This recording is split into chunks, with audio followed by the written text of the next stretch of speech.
오늘 주일 예배 나오신 여러분 모두를 주님의 이름으로 진심으로 축복합니다. 성경에 마리아라고 하는 이름을 가진 여인들이 굉장히 많이 나와 있습니다. 얼핏 보면 이 마리아가 저 마리아인지 저 마리아가 이 마리아인지 우리가 헷갈리기도 하죠. 수많은 다른 사람으로서의 마리아, 이름은 같지만 그 마리아 중에 베다니에 사는 마리아가 있습니다. 베다니, 가난한 동네인데요. 거기서 마르다 그리고 오빠가 되는 나사로와 함께 살았었던 마리아가 등장을 합니다. 저는 이 마리아를 그냥 베다니의 마리아라고 당분간 부르도록 하겠습니다. 성경 읽어보면 베다니의 마리아에 관한 이야기가 3번 나옵니다. 그 첫 번째는 언제 나오냐면 마르다 마리아의 그 집에 있을 때 나옵니다. 누가복음 10장에 나오죠. 예수님께서 마리아의 집에 방문하셨고 마리아는 예수님의 발치에 앉아서 예수님의 말씀을 들었다. 그리고 마르다 언니는 부엌에 가서 예수님을 접대하는 데 힘을 쏟았었던 그 이야기 여러분 기억하시죠? 성경에 나오는 베다니의 마리아 관련된 두 번째 사건은 오빠 나사로가 죽어서 장례를 치르는 이야기입니다. 요한복음 11장에 나옵니다. 세 번째 사건은 예수님께 이 마리아가 향유를 부은 이야기입니다. 요한복음 12장에 나옵니다. 마태복음과 마가복음에도 향유 부은 사건이 나오죠. 여러분, 이 베다니의 마르다를 우리가 성경에서 쭉 살펴보면 마르다는 예언한 적이 한 번도 없습니다. 마르다는 어떤 책을 쓴 적도 한 번도 없습니다. 그리고 마르다는 어떤 병을 고치거나 귀신을 내쫓거나 하는 그런 기적을 행한 적도 한 번도 없었습니다. 이렇게 3번의 중요한 사건에 베다니의 마리아가 나오지만 그 장면 속에서 마리아가 이야기한 적, 직접 입을 열어 말한 것은 딱 한 번 나옵니다. 물론 실제 상황 속에 가면 마리아가 많은 말을 했겠죠. 그러나 성경에서 이게 마리아의 말입니다라고 인용한 그런 말은 딱 한 번 나옵니다. 그것은 요한복음 11장에서 오빠 나사로가 죽고 나서 예수님이 늦게 도착했죠. 그때 한 말입니다. 주께서 여기 계셨다면 내 오라버니가 죽지 않았을 것입니다 라는 말, 그 말 한마디입니다. 이 말씀도 사실 영광의 말이거나 하나님을 찬양하고 높이는 말이 아니라 오빠가 죽은 거에 대해서 그리고 예수님께서 이틀이나 늦게 오신 거에 대해서 좀 상심하고 속상하고 이 죽음에 대한 슬픔 속에서 했었던 말입니다. 그러니까 이 말 자체가 정말 신앙의 말 그런 것은 아니었었죠. 마테마가 누가 요한복음 중에서 이렇게 중요한 3개의 사건이 나오지만 그러나 거기서 마리아는 어떤 행위도 하지 않았고 어떤 우리가 생각하는 어떤 신앙적인 행위를 하지도 않았고 뿐만 아니라 마리아도 어떤 한마디도 하지는 않았지만 그런데 우리가 주목해 볼 것은 뭐냐면 그런 마리아가 그 3번째 사건처럼 예수님의 장례를 준비하면서 예수님께 향유를 부었다는 것입니다. 이게 왜 중요하냐면 제자들도 몰랐기 때문에 그렇습니다. 제자들도 생각하지 못했습니다. 향유를 붓는 것이 예수님의 장례를 준비한다는 것을 제자들은 정말 꿈도 꾸지를 못했었던 것이죠.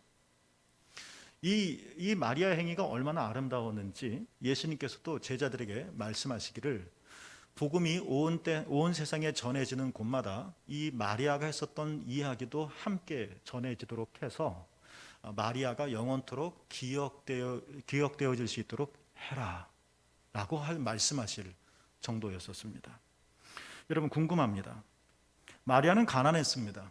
그리고 마리아는 배우지도 못했습니다. 그런데 여러분 이런 마리아가 어떻게 예수님의 장례를 직감하고 예수님을 위해서 그 어마어마한 향유를 예수님께 부을 수 있었던 것일까 하는 겁니다. 배워서 알았었던 것일까요? 신통한 영적인 능력이 있어서 환상을 보거나 꿈을 보아서 알았었던 것이었을까요? 성경에 마리아에게 관련된 그런 이야기는 하나도 안 나온다고 말했습니다. 이게 바로 궁금한 겁니다. 제자들도 몰랐던 예수님께서 칭송할 만큼 참 아름다운 이야기다라고 하셨었을 만큼 이 마리아의 행위는 어디에서 근거했었던 것인가 하는 것입니다. 결론적으로 말하면 그것은 그의 배움이나 타고난 능력이나 어떤 영적인 소질이 아니라 그것은 오직 사랑뿐이었다는 것입니다. 마리아는 예수님을 끔찍하게 사랑했고 물론 당연히 예수님도 마리아를 엄청나게 사랑하셨습니다. 이 사랑이 마리아를 다 모든 것을 변화시켰다는 것입니다. 무지를 뛰어넘어서 알게 하셨고 능력의 외소함을 지나쳐서 이 예수님의 장래와 또 자신의 모든 것들을 내어드릴 만큼의 엄청난 아름다운 행위를 할 수 있게 만들었다는 것입니다. 여러분, 사람은 이렇습니다. 누군가로부터 내가 사랑을 받는다라고 생각할 때, 그것들을 느낄 때 사람들은 기본적으로 자기가 소중한 존재라는 생각을 하게 되어집니다. 예를 들면 여러분의 자녀들도 내가 부모님으로부터 사랑을 많이 받는다, 부모님이 나를 많이 사랑하신다, 이런 경험을 갖게 되어질 때 그 자녀들은 어떻게 되느냐, 나는 소중한 사람이다 라는 생각을 갖게 된다는 겁니다. 그래서 부모님이 자녀를 사랑해야 한다는 것입니다. 사랑받는다는 것은 소중하기 때문에 그런 것입니다.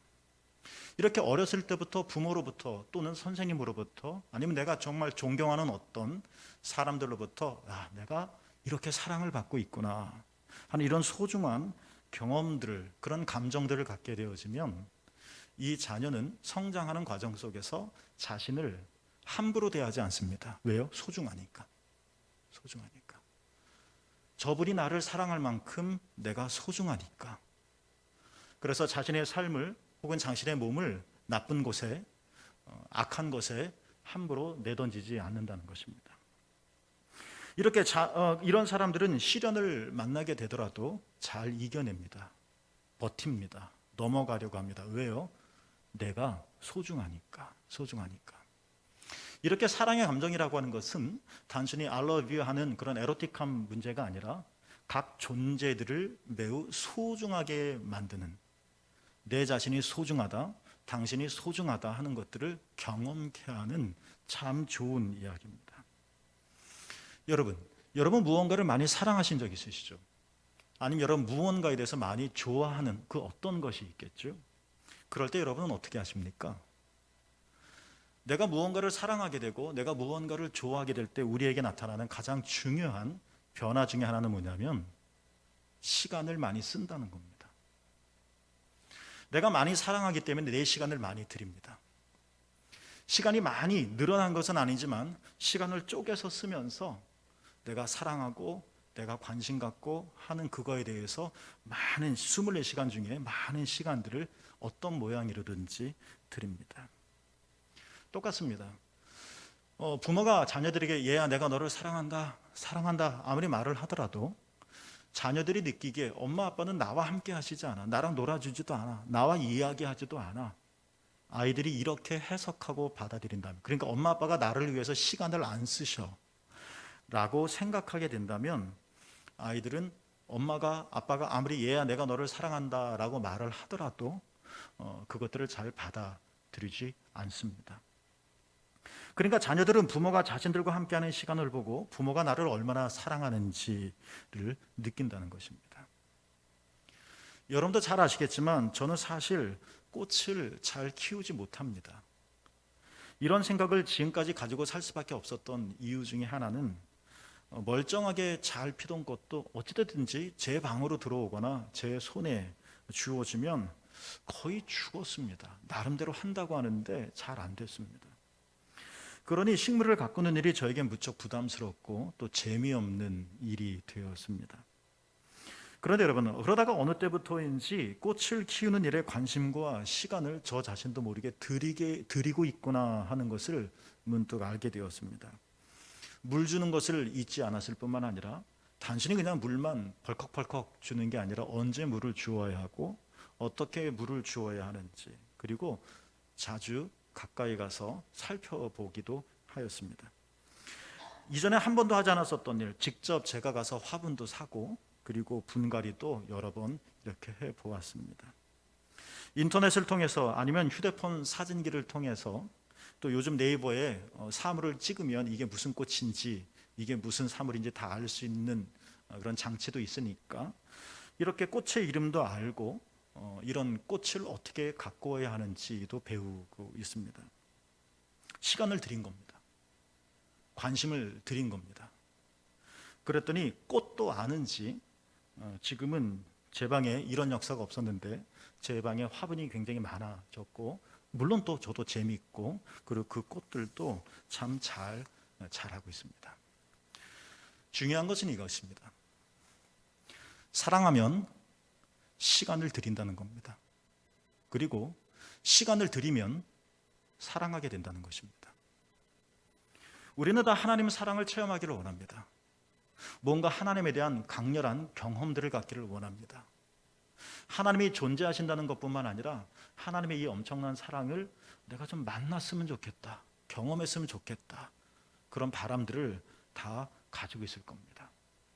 그러나 우리는 하나님 사랑을 체험하는 데 필요한 시간을 드리려고는 하지 않는다는 것입니다. 예수님도 말씀하셨습니다.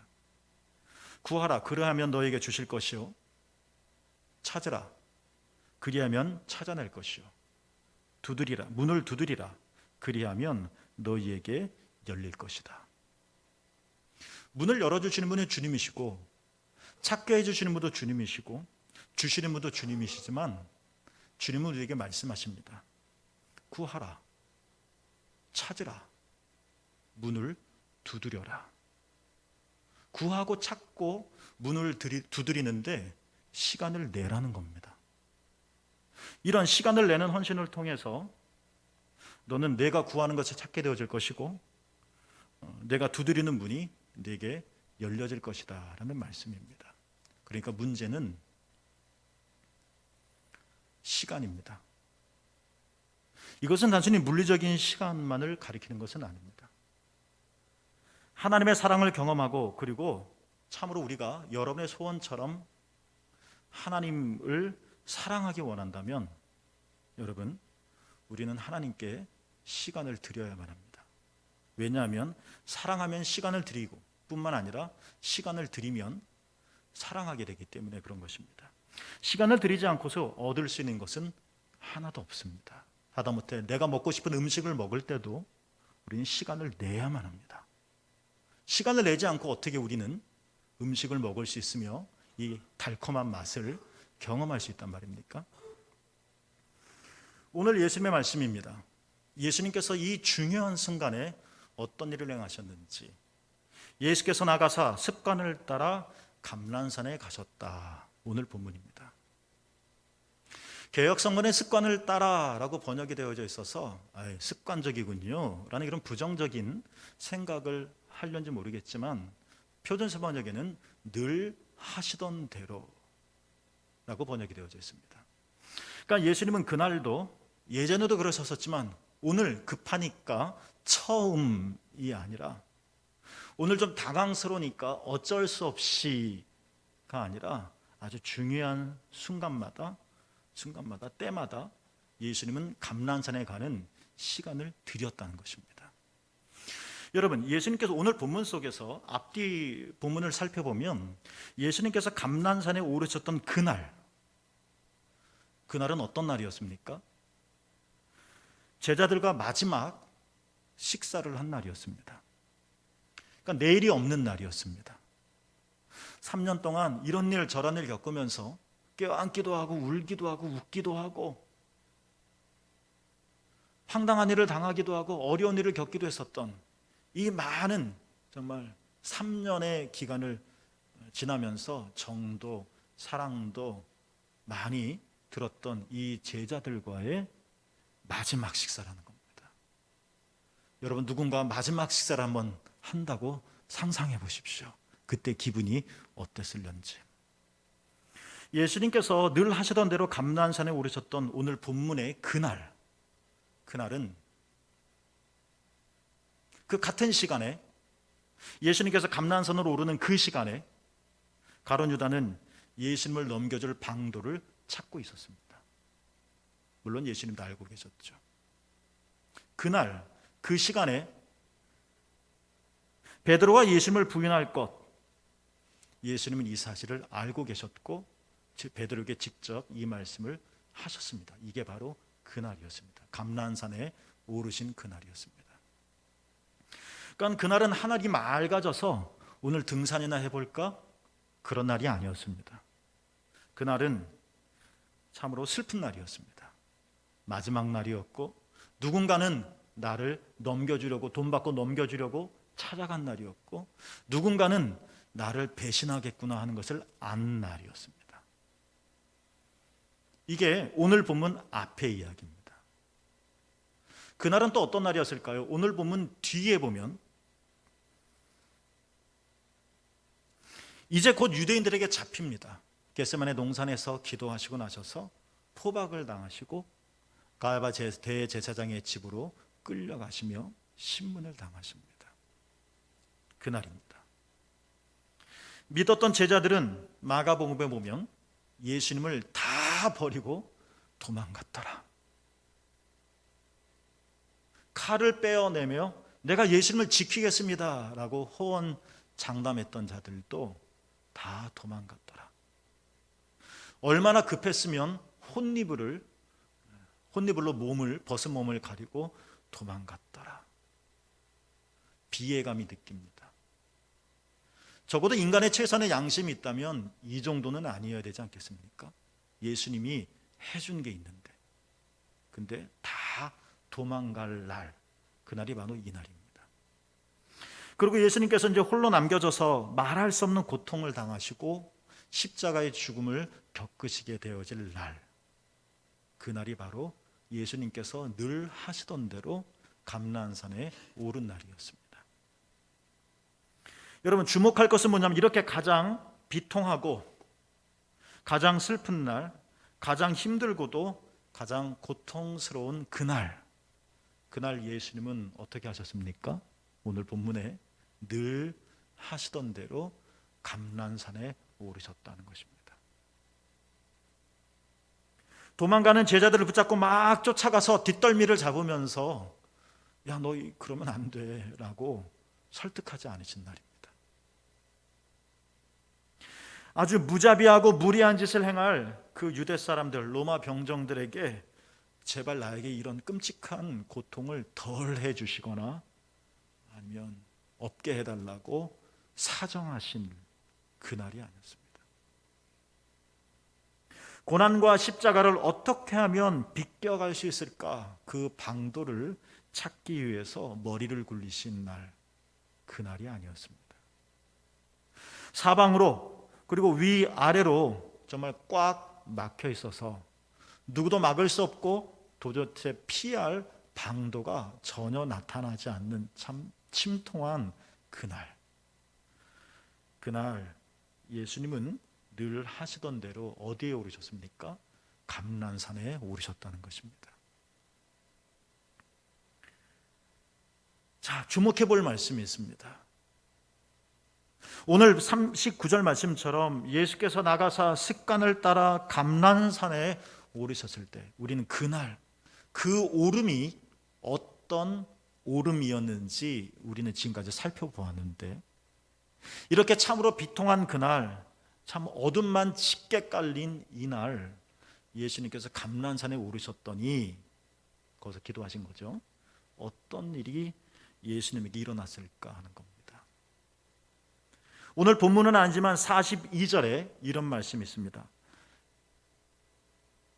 내 원대로 맛이 없고 아버지 원대로 되기를 원하나이다. 예수님이 이런 기도를 하셨습니다.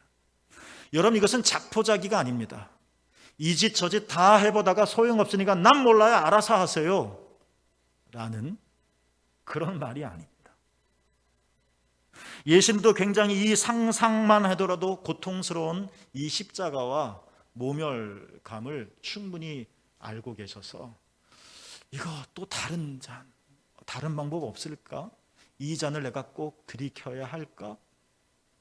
이렇게 두렵고 불안하고 걱정되었던 이 순간, 그 새벽, 그러나 감난산에 오르시면서 아버지, 내 원대로 맛이 없고 아버지의 원대로 되기를 원하나이다. 이것은 상황이 바뀌어지지는 않았지만 갑자기 포박하려고 달려들었던 로마 병정들과 유대 제사장의 종들이 사라진 것은 아니었었지만, 여전히 주님은 그런 위기 가운데 있었지만, 그러나 두려움과 불안은 물러가고 이 42절 말씀은 평화와 자유를 경험하는 겁니다. 이래든 상관없고 이렇게 된들 상관없고, 내 몸은 아프겠지만 밀려 들어오는 깊은 평화와 자유를 경험했기 때문에 하시는 말. 아버지, 내 원대로 마시고 아버지 원대로 하세요. 너무나도 보석같이 귀한 말이라는 것입니다.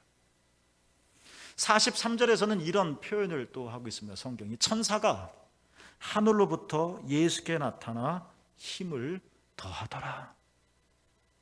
제자들도 다 뿔뿔이 흩어지고 메시아를 기다리던 유대 지도자들도 예수를 무시하고 다 떠나가고 고독하게 깜깜한 밤에 홀로 남았었던 예수님. 그러나 홀로 남은 것이 아니었습니다.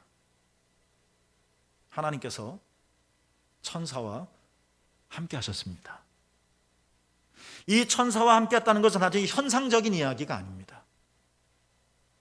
하나님이 함께 하신다는 이 경험을 통해서 예수님은 아버지, 이 아들이 이 삭막한 곳에 혼자 있게 하지 않으시고 나와 함께 하심으로 아버지께서 나를 사랑하신다는 것을 이제 내가 다시 알겠습니다. 하나님 아버지 사랑의 경험의 표현입니다. 이런 끈끈한 아버지의 사랑, 내가 버림받은 존재가 아니라, 내가 잊혀진 존재가 아닌, 내가 외톨이가 되어진 존재가 아니라는 사실, 하나님이 나와 함께 하시는구나. 이 하나님의 끈끈한 사랑을 경험하게 되어지자 43절 뒷부분에 힘을 더하더라. 힘이 생겼습니다. 힘이 말입니다. 그러자 예수님은 어떻게 하셨습니까? 고통을 예수님 앞에 놓여져 있는, 피할 수 없는 이 고통의 현실을 예수님은 담대하게 맞아들이셨습니다. 그리고 예수님은 힘차게 그 십자가와 죽음의 길을 향하여 앞으로 걸어나가실 수 있었습니다. 이런 모든 앞뒤 정황과 맥락을 생각할 때 예수님께서 하신 일, 예수께서 나가사 습관을 따라 감난산에 오르셨다. 이 말의 의미가 무엇인지 우리는 알게 되어질 거라는 것입니다. 우리의 삶이 예수님 같지는 않을 겁니다. 어찌 우리가 예수님의 고난과 우리의 고난을 비교할 수 있겠으며 예수님의 소명과 우리의 소명을 비교할 수 있겠습니까? 그러나 우리도 동일한 내용의 어떤 일들이 우리에게 들어올 때가 있습니다. 갑자기 내 삶에 예상하지 못했던 방해자가 끼어들어서 가던 길을 멈칫하거나 중단해야 할 수밖에 없을, 나는 정말 이 길을 끝까지 가고 싶은데 더 이상 넘어가지 못할 또 다른 실패의 경험들, 아쉬움을 달랠 수밖에 없는 멈춤이 우리에게 있을 것입니다. 예수님처럼 우리는 실망으로 가득 차서 한숨밖에 나오지 않고 이 배신감에 속이 뒤집히고 인간이 이런 것인가 라는 비애감이 우리에게 가득하고, 그래서 이 실망 때문에 내가 도대체 어디로 가야 하지? 캐스터어웨이에 나오는 이 마지막 장면처럼 우리는 사거리에서 내가 어디로 가야 할지를 알지 못하는 당황함 속에 놓여 있기도 합니다. 아니면 지금 내가 겪게 될 혹은 겪은 일들이 너무나도 엄청나서 덜컥 겁이 나서 낙심이 되어 걸어갈 힘을 이미 다 상실해 버릴 수도 있었을 것입니다. 묻는 겁니다. 우리도 예수님의 이 시점에 이를 때가 있을 텐데 그때 우리는 무엇을 해야 할 것인가 하는 질문을 하는 겁니다. 오늘 설교 제목처럼 여러분 예수님과 함께 감난산에 오르시기를 주님의 이름으로 축복합니다. 하나님께 감난산으로 올라가서 하나님께 시간을 드리라는 것입니다.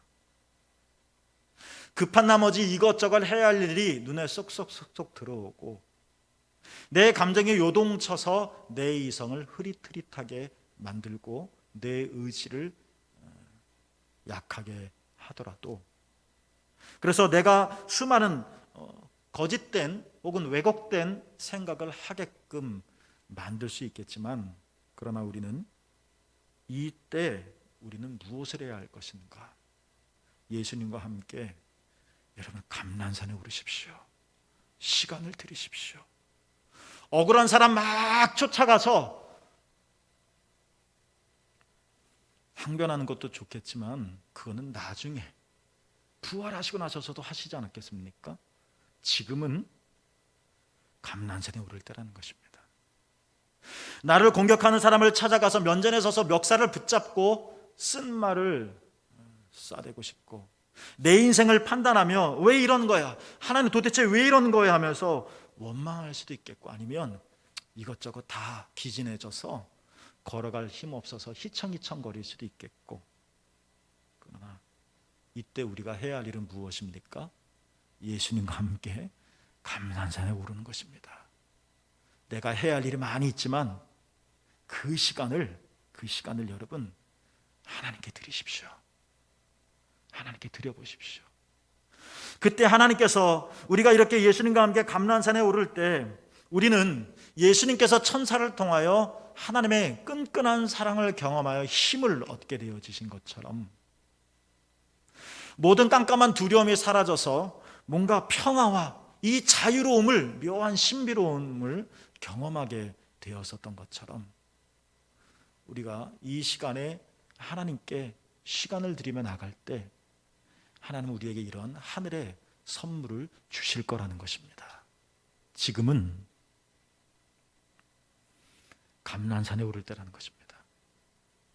지금은 매 마음이 흔들리고 앞이 불투명할 지금은 우리가 무엇을 해야 할 때가 아니라 감난산에 올라가서 하나님을 만나며 우리가 그곳에 올라가서 하나님의 사랑을 체험하게 되어질 때 우리의 삶은 그 사랑이 으로 인해서 우리의 삶은 마리아처럼 완전히 바뀌어지고 새롭게 되어질 것입니다. 새물교 여러분, 일주일 동안도 예수님과 함께 감난산에 오르셔서 여러분의 삶과 시간을 떼어 하나님께 드림으로 하나님의 그 깊으신 사랑을 경험하고 그 사랑으로 여러분 새로워질 수 있게 되는 그런 여러분 되기를 주님의 이름으로 간절히 축복합니다. 기도하겠습니다.